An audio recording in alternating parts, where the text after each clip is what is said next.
Ese wari uzi ko ushobora kuba wibwira ko wonsa umwana wawe neza kandi bikarangira atiyongeye ibiro uko bikwiriye?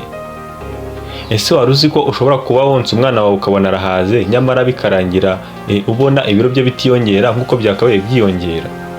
Iki kibazo tugiye kugisubiza muri no video, aho tugiye kubasobanurira impamvu ishobora gutuma umwana atiyongera ibiro neza nyamara wowe wari uzi ko umwana wawe umwonsa ku buryo buhagije.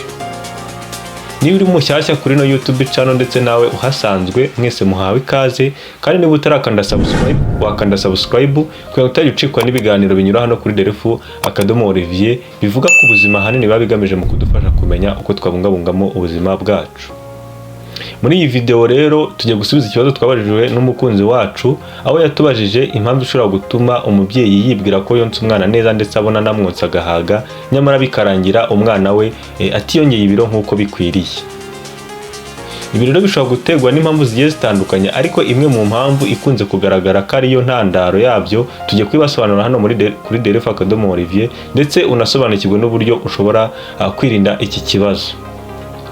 Muri video yacu ya mbere twasobanuye inshuro umubyeyi ashobora konsa umwana ku munsi akizera ko umwana yonse bihagije. Ndetse muri video yacu ya kabiri twasobanuye impamvu ari ngombwa kutagira ikindi kintu uvangira umwana, haba amazi ndetse n'ibiribwa mu gihe cy'amezi 6 ya mbere. Rero muri iyi video tugiye gusubiza iki kibazo, aho tugiye kubasobanurira impamvu ishobora gutuma wowe wonsa umwana wawe ukabona arahaga nyamara bikarangira atiyongera ibiro nk'uko bikwiriye. Mbese mu yandi magambo, ikijyanye n'imikurire ye ntikigende neza. Rero ntabatindiye, ibi byose bishingiye ku buryo amashereka aba yubakitse cyangwa se ari mu ibere ry'umubyeyi. Burya amashereka aba ari mu ibere ry'umubyeyi aba apanze mu byiciro bitatu. Hari icyiciro cy'amashereka abanza iyo wonsa umwana, hakaba icyiciro cya kabiri kizayo umwana ageze hagati yonka, hakaba n'icyiciro cya gatatu umwana arangirizaho yonka. Rero ibi bisobanuye yuko burya umwana aba agomba konka ku ibere rimwe mbere yuko yimuka akajya ku rindi bere. Bisobanuye ko igihe cyose ugiye konsa umwana ku nshuro imwe, biba bisobanuye ko uba ugomba kumwonsa ibere rimwe akarirangiza. Nibwo uba wizeye ko yonse intungamubiri zose cyangwa se abonye intungamubiri zose umwana akeneye. Cyane ko igice cya mbere kiba kirimo ahanini amazi aba agamije mu gutuma umubiri w'umwana udahura n'umwuma. Rero iyo wonkeje umwana ku mabere abiri icyarimwe igihe umwonsa, birangira umwana ariko nka cya gice cya mbere kiganjemo amazi nyamara ukabona arahaze, nyamara ibijyanye n'amasukari, ibijyanye n'amaproteine ndetse n'ibinyabinure bifasha umwana mu kwiyongera mu biro, bikarangira cya gice cy'amashereka atari kucyonka kubera ko uri kumwonsa ku mabere abiri icyarimwe. Bisobanuye ko igihe wonsa umwana uba ugomba guhitamo ibere rimwe umwonsa. Mu kanya gato twabonye ko buri masaha abiri uba ugomba konsa umwana mu gihe ari munsi y'amezi 2, yakongera gukenera konka ukamwonsa rya bere rindi utamwonkeje.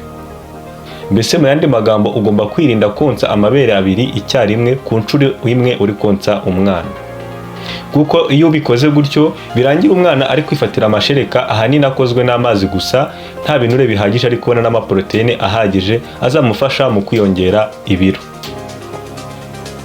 Ibi rero bigaragara ko ariyo mpamvu umubyeyi aba yibwira ko yonsa umwana we bihagije, ndetse n'umwana we akavuga ko yonka agahaga ndetse anonka neza nyamara umwana ntiyongere ibiro. Ariko ugasanga ko umubyeyi iyo yonsa umwana amwonsa kuri buri bere uko amwonkeje. Uburyo bwiza rero bwo konsa umwana ku nshuro imwe mu gihe umwonkeje, umwonsa ibere rimwe ukizera neza ko arirangije kugira ngo yonke igice cya mbere, yonke n'igice cya kabiri n'igice cya gatatu, kugira ngo umwana aba abonye intungamubiri zose ziboneka mu mashereka umubyeyi amuha, harimo amaproteine, ibinure, amasukari, imyunyungugu, ndetse burya hari n'abasirikare b'umubiri umubyeyi ahereza umwana.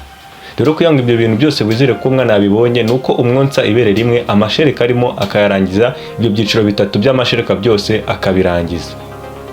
Nizere ko rero musubijwe ku muntu wari waratubajije impamvu ushobora kuba wonsa umwana wawe ndetse ukabona aranahaga ndetse anonka neza, nta bibazo byo kutonka neza afite, ariko ukabona ibiro bye ntibyiyongera. Ushobora gukosora icyo kintu. Niba wajyaga umwonsa ku mabere abiri icyarimwe ukabihindura, ukajya umwonsa ibere rimwe akarirangiza, yakenera kongera konka ukamwonsa kuri rya bere utari wamwonkejeho mu kanya gashize. Rero niba ubonye ino video igufashije, ushobora kuyisharinga ku nshuti zawe. Ikindi kandi ushobora no gukanda like niba wayikunze. niba ubonye ino chaîne ya YouTube inyuzaho ibiganiro bishobora kugufasha, wibuke gukanda subscribe kugira ngo uzajye ubona n'ibindi biganiro binyura hano kuri Delphin_Olivier. Niba ufite ikibazo, icyifuzo ndetse n'igitekerezo, wajya muri comment zanyu turazisoma ubundi tukabasubiza. Nge rero mwabanye nitwa Manzi Olivier, umunyeshuri muri kaminuza ishami ry'ubuzima. Tuzabane no mu biganiro by'ubutaha. Ciao ciao, ndabakunda cyane.